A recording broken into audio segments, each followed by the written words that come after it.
Here's another example of a Mediterranean Sea, another Mediterranean Sea, the Arctic Ocean is one. Again, you can see that by just looking at the bathymetry, the depth distribution, the distribution of total water depth. Okay, there are two maps here showing the depth distribution. In the top left, you can see one where you can infer, or you can infer the depth from the colors. Dark blue are the deepest, okay, and the light blue are the continental shelf regions, okay, shallower than 200 meters.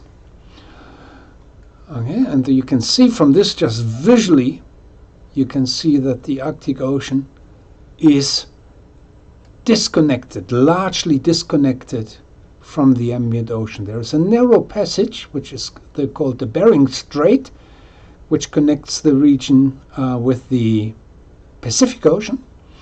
And the other connection is the Fram Strait, which is located between Svalbard and Greenland. It's a narrow connection, a narrow strait which connects the Arctic Ocean with the region which is known as the Greenland, Iceland, Norwegian seas, the Jin seas, or the Nordic seas, we call them.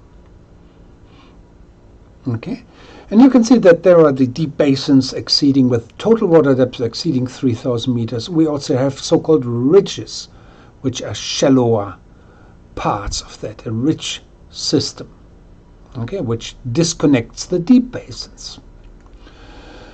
Okay, and you can see the extensive continental shelves in this area, the Barents Sea, the Kara Sea, Laptev Sea, okay, and that's the East Siberian Sea and the Chukchi Sea in this area. Technically, the Nordic seas should actually also be included in the Mediterranean Sea system, because you can see in this map that between Iceland and Greenland and Iceland and Scotland there's also relatively shallow water. So this is, let me see, this is less than 1,000 meters deep here. But anyway, so the Arctic Ocean is usually defined as the region north of the Fram Strait. Okay, that's this type of Mediterranean Sea. Oh, I almost forget something. There's one more figure here on the left. Okay, there's the figure of the ice distributions. Ice distributions in late winter, or after winter, and the ice distribution in late summer.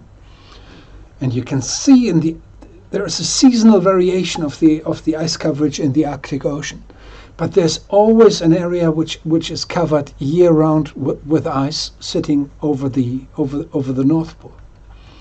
Okay, you can see these. It's like an animal that breathes. It grows during winter, the ice. It shrinks during summertime. Under the effect of global warming, there's the projection that the ice will disappear in summer in the Arctic Ocean for the first time from mid of the century onward.